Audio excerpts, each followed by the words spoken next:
Now, in organic molecules, the predominant type of bond we find in organic molecules is the covalent bond. The covalent bond. Now we observe that the covalent bond can be, for example, we find in organic molecules, we find mostly carbon. Is either carbon is forming bond with another carbon atom, or carbon is forming bond with a hydrogen atom. So either this is happening or this is happening, or also carbon forming bond with other atoms.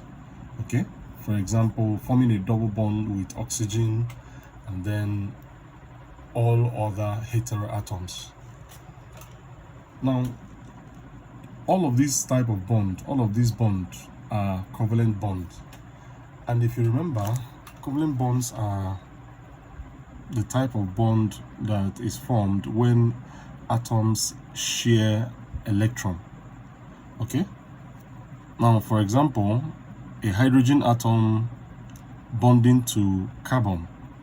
Okay? Of course, if you look at the simplest organic compound, the simplest organic compound is methane. Methane is carbon, okay? Carbon, and then 4 hydrogen atoms. Carbon bonded to 4 hydrogen atoms. So this is a hydrogen, this is another hydrogen, this is another hydrogen, and then this is another hydrogen. So you just simply observe carbon at the center and then bonded to 4 carbon atoms. Now, I just want to talk about the electron sharing. Okay, carbon has 4 electrons on the outermost. If you remember, carbon has 4 electrons on the outermost. Okay, carbon has 6 electrons, and these 6 electrons are arranged as 2 inside, and then on the first shell, and then 4 on the outside, that is on the outermost shell. So if you write the configuration, 1s2, 2s2, and then 2p2, of course. So this is the configuration for carbon. So this configuration for carbon, you observe something. There are 2 electrons on the inside, there are 2 electrons on the first shell, and then on the second shell there are 4 electrons. So these 4 electrons are on shell number 2. Okay, so now these 4 electrons, when carbon wants to form bond, these 4 electrons are unpaired. The 4 electrons are unpaired this way. They are unpaired this way. Okay, they are unpaired. That is, one of the electrons from this 2s, okay, is promoted into the 2p orbital, so that each one of the orbital has just an unpaired electron. So, and that is to say, I have such a configuration. I have 2s1. Okay, there's 1 electron on the 2s orbital, and then each of these orbital, the px orbital, the py orbital, and then the pz orbital has 1 electron each. Okay, 1 electron each, making it possible for another atom to bond and then mix with their orbitals, okay, having 1 electron each. Okay, so that allows for covalency. So another atom now, like hydrogen, can approach, okay, and then remember, hydrogen just has 1 electron. Okay, hydrogen has just 1 electron, and that is 1s1, the configuration. So you can see that the s orbital of hydrogen now is bonding, okay, is bonding with the s orbital of carbon. Okay, so then this also happens. Another hydrogen can approach, okay, and then make a pair of electron. Okay, complete this particular orbital of carbon, and then the same thing happens again, and then the same thing happens here again, and then at the end of the day we have this molecule. So electrons are shared between carbon here on this side, between carbon and hydrogen. Okay, so they are bonding electron. Then the same thing between this carbon and hydrogen, the same between this carbon and hydrogen, between this carbon and hydrogen. So you can observe that these are covalent bonds. They are covalent bonds. They are formed by sharing of electron between the bonding atoms, between the orbitals of the bonding atoms. Okay, so now we observe that when bonding happens, okay, when atoms bond like this, it is their orbitals, okay, it is their orbitals that are actually mixing. Okay, of course, that is treated under the topic hybridization. Okay, hybridization. Time will not we can't take that in this particular one. So now, of course, you know your hybridization is the commonest among them in carbon is sp3, sp2, and then sp. Okay, of course, if carbon in this sense now, okay, has single bonds, the very simple way, it has single bonds like this, it is sp3 hybridized. If it has double bonds, then it is sp2 hybridized.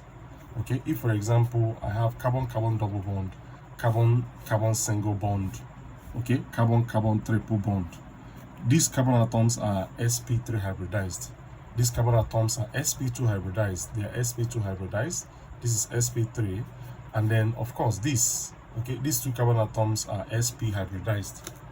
Okay, so very straightforward as that. However, when we talk about sigma and pi bonds, which is our interest for this particular class, but I decided to give this background. When we talk about sigma and pi bonds, now sigma bonds are formed, okay, sigma bonds are formed when orbitals bond themselves head-on. Okay, when there is an orbital head-on bonding. So in this sense now, s orbitals are spherical. S orbitals are spherical. So if an s orbital of one carbon, let us say one carbon, mixes with the s orbital of another carbon, okay, I shall try to make it simple. I shall try to make it very, very simple as I'm doing now. Okay, so if an s orbital, don't mind the diagram, if an s orbital head on, okay, then we're going to have a mixture. Okay, we're going to have a mixture, you see. So this will be the point of sharing, okay, of the electrons between the two orbitals. So this is a spherical orbital. So let us say this is an s orbital and this is an s orbital. Okay, so s orbital bonding with another x orbital. Okay, so now this type of bond is called a sigma bond. This kind of bond is called a sigma bond. This is a sigma bond. Okay, now, so this is sigma.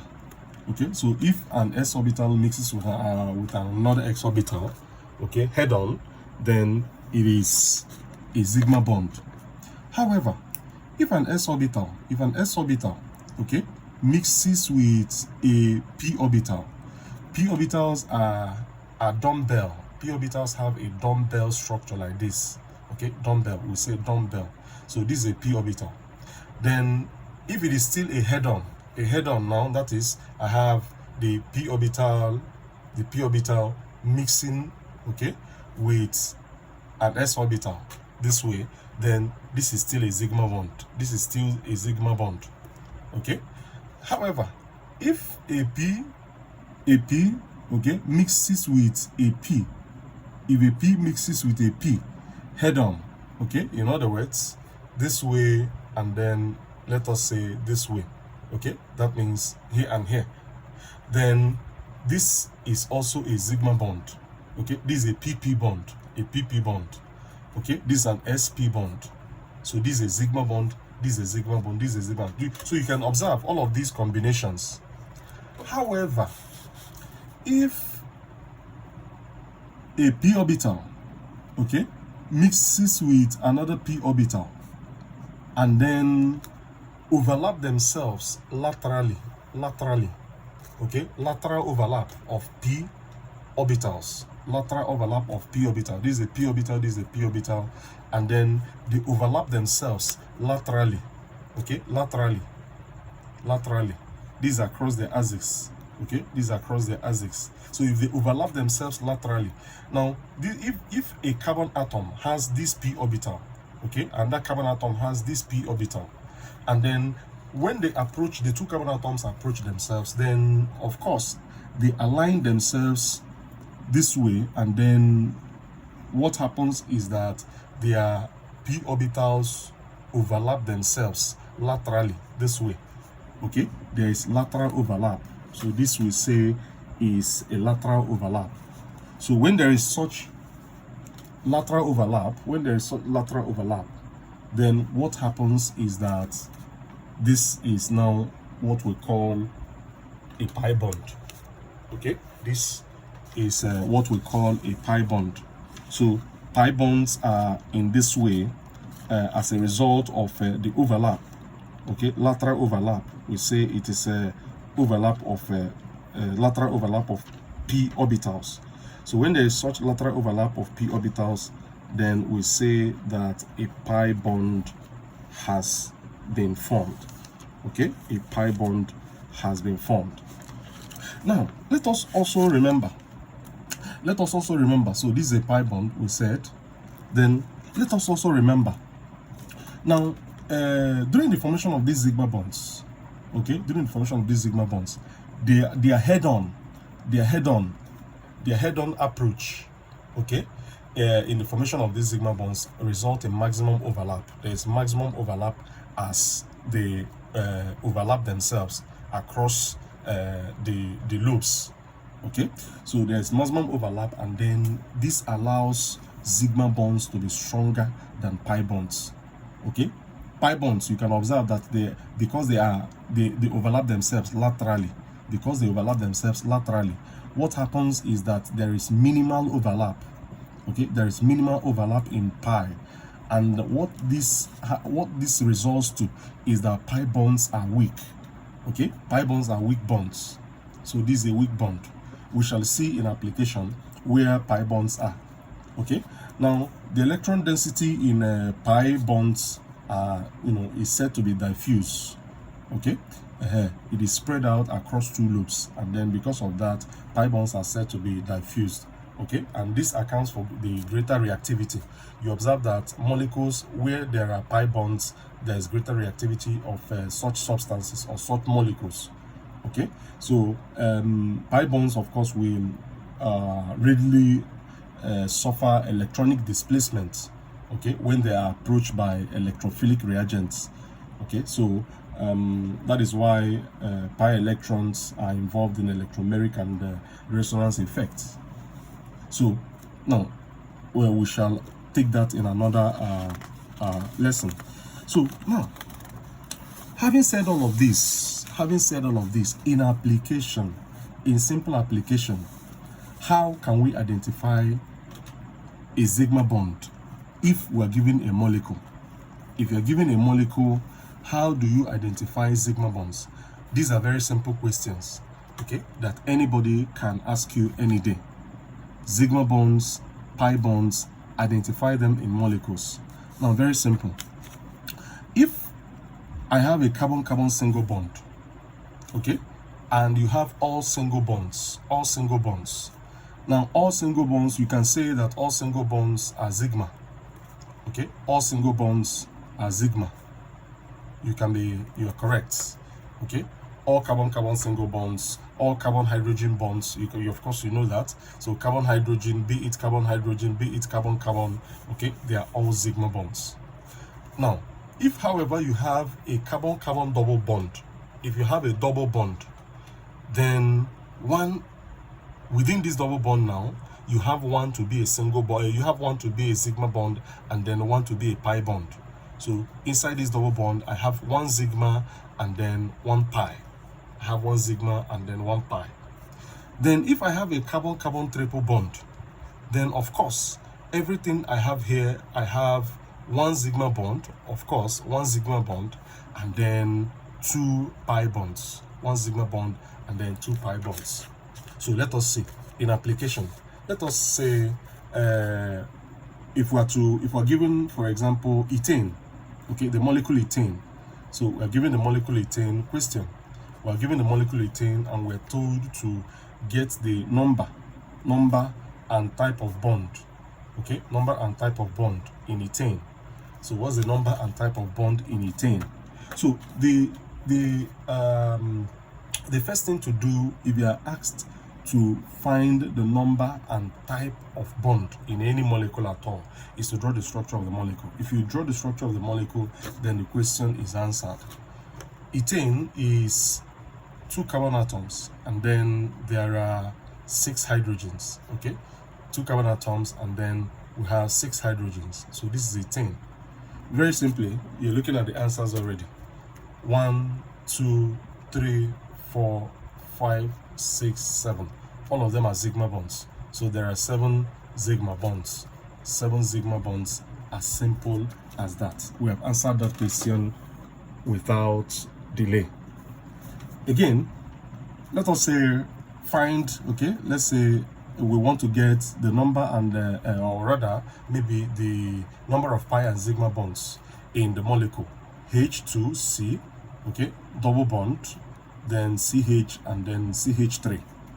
So let us say we have this molecule and then we're asked to get the number of pi bonds. So how many pi bonds and then how many sigma bonds? How many pi bonds and then how many sigma bonds? How many pi bonds do we have there and then how many sigma bonds? So what we can do is to put out the structure well. And so to put out the structure well, we simply draw, this is carbon. So carbon with 2 hydrogens. So hydrogen and then a hydrogen. Then we have our double bond. Then this is carbon. Then this hydrogen is connected to the carbon. Then we have this carbon with 3 hydrogens. So 1 hydrogen, 2 hydrogen, and then 3. So at this point, we have our answer. So all our single bonds, we count them as sigma. Then there's 1 sigma bond here. So 1, 2 together, 3, 4, 5, 1 from here, 6, 7, and then 8. So that means we have 8 sigma bonds. And then how many pi bonds? Here, there's 1 pi bond here. So 1 pi bond. So there are 8 sigma bonds and then 1 pi bond. What about the molecule this? What about the molecule? How do I make it look? Let me make it look tricky. Okay, CH2, CH3. CH2CH3. Okay, so let us see this. Now here we observe that there are 2 carbon atoms following themselves immediately, or even 3, and then H2, CH2, CH3. Now it is not a mistake. It is not a mistake. Now there are multiple bonds here. There are multiple bonds here, either a double bond or a triple bond. But let us now see that each of the carbon atom completes its tetravalency. Okay, so each carbon atom forms 4 bonds. So we should take note of that, and then the problem is almost solved. So this carbon, hydrogen is connected to this carbon, so connected to this other carbon, then connected to this other carbon that has 2 hydrogens, and then connected to this other carbon that has 2 hydrogens, hydrogen, hydrogen, then connected to this other carbon that has 3 hydrogens. Okay, so this is complete, this is complete, this is complete, but we have a problem here. The carbon atoms here are not complete, and it is not a mistake. Okay, now the simple thing is that there are multiple bonds here, so we have to now work it out. Is it a double bond? No, this is having 3 bonds. Remember, carbon must form 4 bonds. Okay, so but if we add a triple bond, do you observe it is complete now? So you have each of these carbon forming 4 bonds, and then that is complete. So at this point we can now solve our problem. So this is 1, 2, 3, 4, 5, 6, 7, 8, 9, 10. Then from here 11 and then 12. So there are 12 sigma bonds. There are 12 sigma bonds, and how many pi bonds? So in this now there are 2 pi bonds. So we have 12 sigma bonds and 2 pi bonds. Thank you.